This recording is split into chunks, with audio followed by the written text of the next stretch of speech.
Amen, amen, amen, amen, amen, amen, amen. Evangelia Jesu, Evangelia Jesu. This is the tiny mountain kingdom of Lesotho.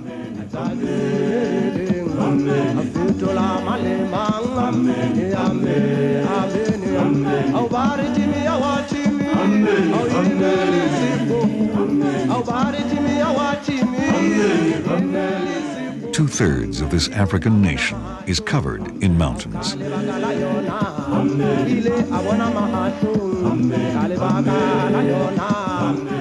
It's hard to make a living in this rough terrain. But don't underestimate the will and the strength of the people of Lesotho.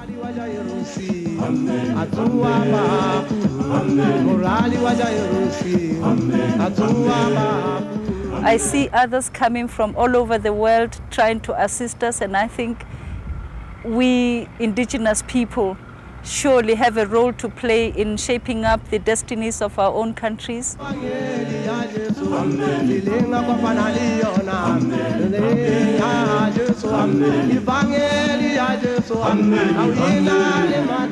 Lesotho's destiny is in their hands as they get ready to transform their mountain kingdom, ready to change their world.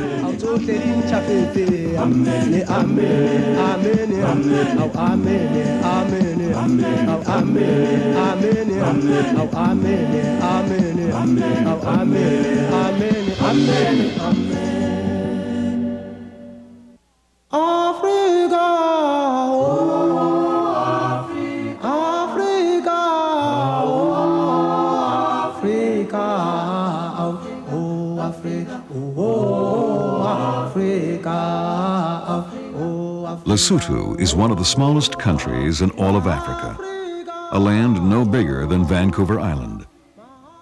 Home to fewer than 2 million people, Lesotho's population, unlike that of many of its African neighbors, is mostly made up of members of the same tribe, the Basotho. And it is here in this tiny kingdom where a fascinating story is unfolding. A story that really began over 2 centuries ago. In the early 1800s, the Zulus, the Boers, and the British were all fighting for control of southern Africa. The Basotho were forced to flee to mountains which offered a natural defense against the warring factions. These rugged mountains eventually became their home, Basotho land. By the middle of the 1800s, Basotho land came under British control, and 100 years later, in 1966, it gained its independence and its present name, Lesotho. Today, Lesotho struggles to maintain its independence. Completely surrounded by South Africa, a country 40 times its size, Lesotho is totally dependent on South Africa for its economic survival.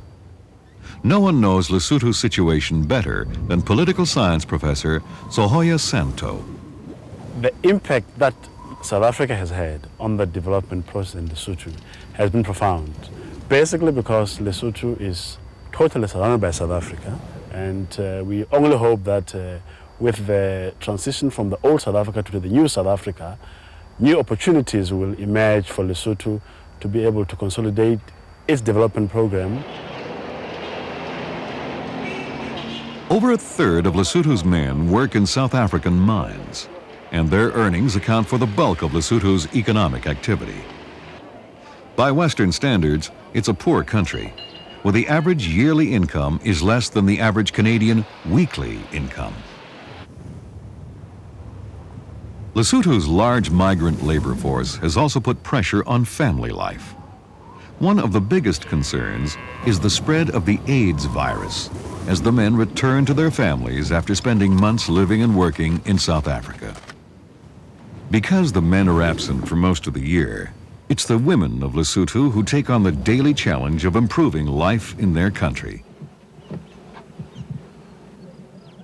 Sidi Mapetla, a researcher at the National University of Lesotho, has studied the social implications of the men's absence. For the past 25 years, Basotho women have been very much involved in development, particularly in economic development, because, as you know, most of the time the men have been away working in South Africa, particularly in the rural areas. Over 3/4 of the Basotho work in agriculture, and most of the work, such as hoeing and weeding, is done by the women.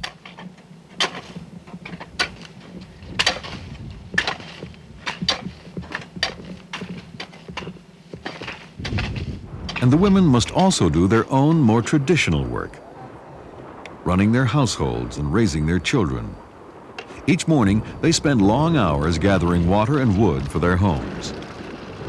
But even though their role is vital to their country's economic well-being, they are not considered equal to men under Lesotho law. Nor are they equals in the Basotho culture. Local marriage customs mean that women are subject to the will of their husbands. Those without husbands, whether they are single or widowed, are under the authority of an older male relative. And politically, the situation is similar. But Sidi Mapetla sees that things are slowly changing in Lesotho. Politically, women have not really been powerful. They have just been used as political supporters of men. It's only in this last year that women are, getting up to be involved in the democratization process.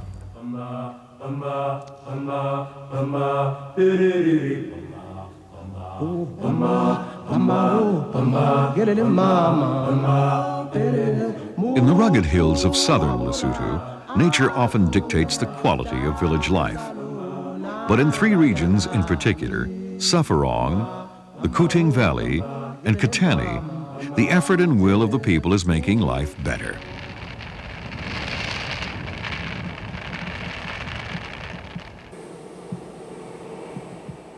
First, Katani.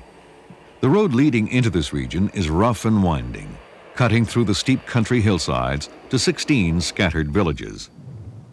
It is here in Katani where a Canadian development organization, the Unitarian Service Committee, USC, is supporting a program to improve life in the region. Wanting a better life for their children, the villagers were enthusiastic about starting this development program.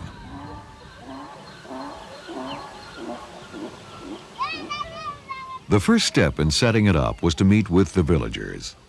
Dezebo Coley McCarthy has had years of experience setting up village programs like this throughout Lesotho.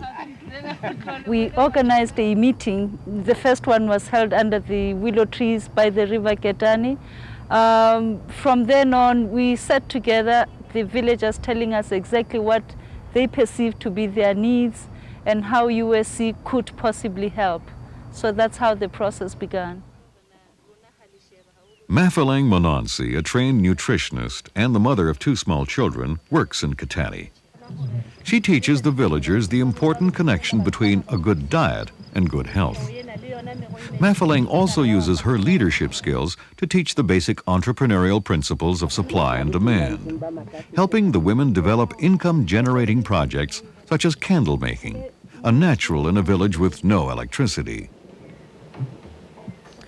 Mekgatlo ya boitjaro ya bomme metseng mona e batla ile bohlokwa haholo hobane e ba thusa hore ba fumane tjheletana e nyane yeo ba ka kgonang hore ba phethe mabaka a lelapa jalo ka ha o isa bana dikolong a ho ja betere ka lapeng a ho reka dijalo bakeng sa temo le hore ba tsebe hore In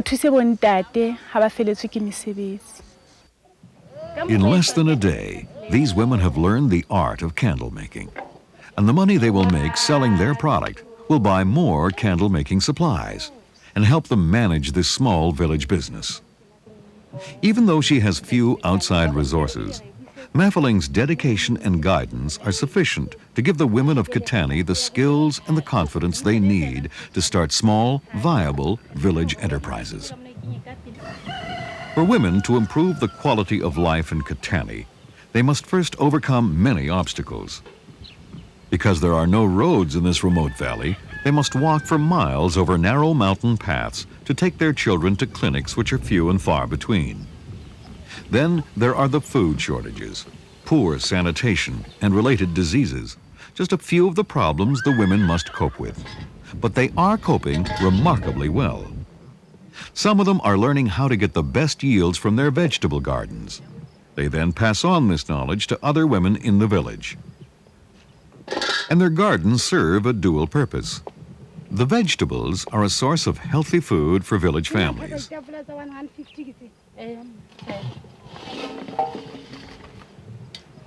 And leftover vegetables are sold to buy such necessities as medicines and books for their children.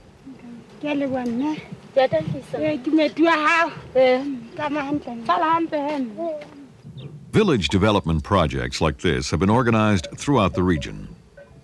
An 8-year development program has begun in Katani. It's based on the idea that if given the necessary support and training, people can help themselves. At the heart of the program is a committee made up of villagers. They review plans to extend the vegetable garden project to more households, so more women can grow nutritious food for their families. The committee discusses the progress that has been made, how local homesteads have started small vegetable plots, and that fencing them in has protected them from free-grazing cows and horses. The committee meeting is very important for the villagers because it gives them an opportunity not only to talk about what is working, but also what isn't working. It's also a place to set new plans in motion and to recognize and celebrate their achievements.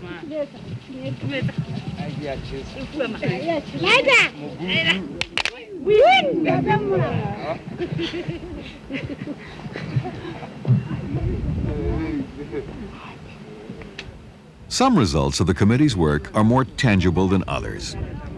Over a year ago, they identified the building of a bridge as a priority. It took a lot of hard work and perseverance as the villagers worked alongside a local engineer.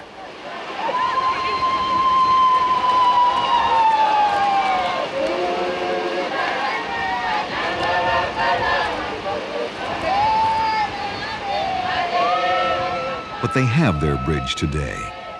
And because of it, children can cross the river to go to school, even during the December flash flood season.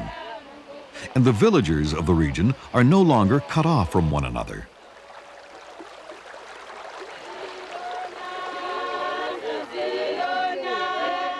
This bridge has become a symbol for the people of Katani.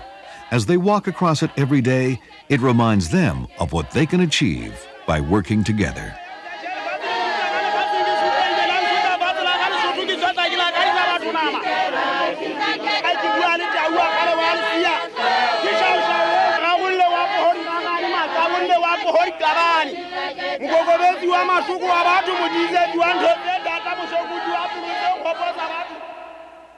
Oh Africa, oh Africa, oh Africa, oh Africa, my Africa, oh my Africa, oh Africa, oh Africa, oh Africa, oh Africa. The barren hillsides of Lesotho's Kuting Valley are a striking reminder of the country's severe deforestation and soil erosion problems.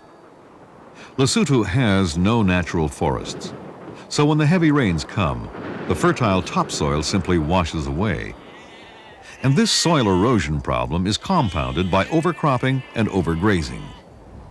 Only 1/6 of Lesotho's land is arable to begin with, and each year, 2% of this precious farmland is lost to erosion. Yet every village depends on agriculture for its very survival. So every acre of arable land that is lost makes their survival that much more difficult. Conservation measures, such as watering trees, rotating crops, and planting saplings, are critically important. And it is the women, as the country's farmers and family leaders, who must play a key role in reclaiming the fertility of their land. Here in the Kuting Valley, the development organization Plenty Canada is working with the villagers in a reforestation and farming program. The Lesotho director, Sissy Matella, understands the role women play and why. Women in this valley have played a very important role in that. They are the main participants in most of our target groups. As an example, the community garden membership is 100% women. And in some of the programs, like water supply, most of the people that do the work are women. So not necessarily through choice, we found that we're dealing more with women than with any other group around here. To combat soil erosion and deforestation in the valley, Plenty Canada has started a woodlot program with fenced-off areas of trees. This program allows villagers to graze cows in the woodlot, cut long grasses for feed, and trim the trees periodically for firewood. Madironso Matkani, the forestry coordinator for Plenty Canada, runs the woodlot program in the Kuting Valley. It is really important for the women to participate and contribute in this program because they are the ones who are responsible for firewood gathering. It's the combination of education and practical hands-on experience that enables villagers to pick up the skills they need to protect their land and their livelihood. And it's the commitment of people like Sissy Matella. The most rewarding thing about my work is the dedication shown by my colleagues to their tasks. They have to walk very long distances in order to get to the places where they have to do their work because the area is very mountainous and we can't get to most of the places by vehicle. Secondly, the communities around the valley have very little, but they are dedicated, they work very hard and get themselves involved. They have the initiative. So it is very rewarding for me to work with such people.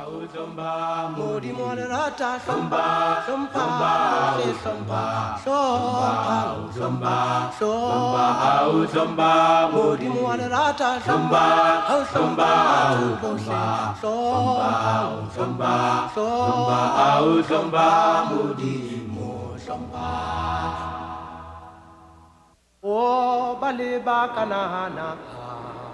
Hauganana, Baleba Kanan, Hauganan, Hauganana, Baleba Kanan, Hauganana, Hauganana, Baleba Kanan, Hauganana, Hauganana, Baleba Kanan, Hauganana, Hauganana, Billy, Baleba Kanan. Like the two other regions, Katani and the Kuting Valley, the roads leading to Sepharong are incredibly rough, making it very difficult for trucks to bring in supplies such as medicines, water pipes, and school books. That's why improving the road was so important to the people living in the remote area of Sepharong.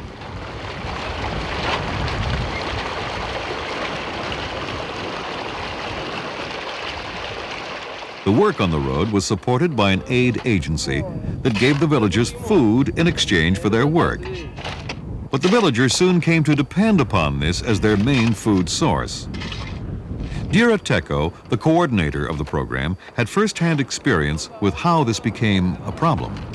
The problem with the Food for Work program was that we had to phase it out because the organization that was supplying food was closing down. Since the people used to get food after working on the road, they are not happy with the project now that we are not giving them food anymore. So they are always coming to the project asking if we can give them food. Creating this kind of dependency does not help anyone. Learning how to help others to help themselves has changed over time. The important thing is to work in partnership with local people, to pass along skills that enable people to maintain their own development. Listening to local concerns and solutions is a must if aid is to work. Sidi Mapetla agrees. For a true partnership, one that works, local ideas must be considered. But I've realized that there has been a gap between the Canadians and Basotho in that they, that is Canadians, have not appreciated maybe some of the ideas that Basotho have about their own development. In Sepharong, the problem has been solved.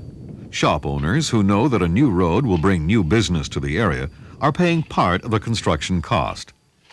For now, a local aid agency is helping to pay the workers. Its contribution will continue until the shopkeepers are able to fully cover the road construction costs.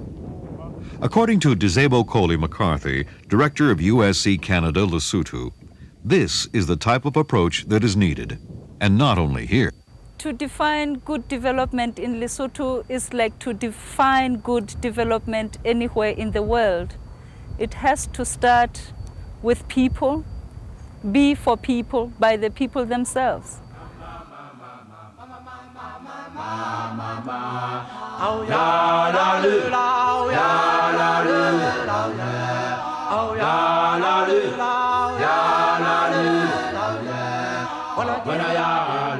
For the people of Lesotho, plans for a major development project are on the horizon. The Lesotho Highlands Water Project is designed to make Lesotho energy self-sufficient. At the same time, it will add millions of dollars to Lesotho's economy through royalties earned by piping water to the drier regions of South Africa. This project will span 3 decades and will involve the construction of 5 big dams and underground tunnels. New roads have been built and new bridges have been constructed for this project. It will take thousands of workers, the flooding of thousands of acres of land, the diverting of major rivers, and the relocation of as many as 40,000 villagers. This $20 billion project, financed by a variety of international banks, has its critics. They've expressed their concerns over the environmental impact of a project of this magnitude. It's an impact that will reverberate throughout Lesotho, as it will irrevocably alter its economy, culture, and ecology. And by doing so, it will transform their world, opening up a whole new set of challenges to the people of this tiny mountain kingdom.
Let us work hard and become a united Africa. Africa. Africa.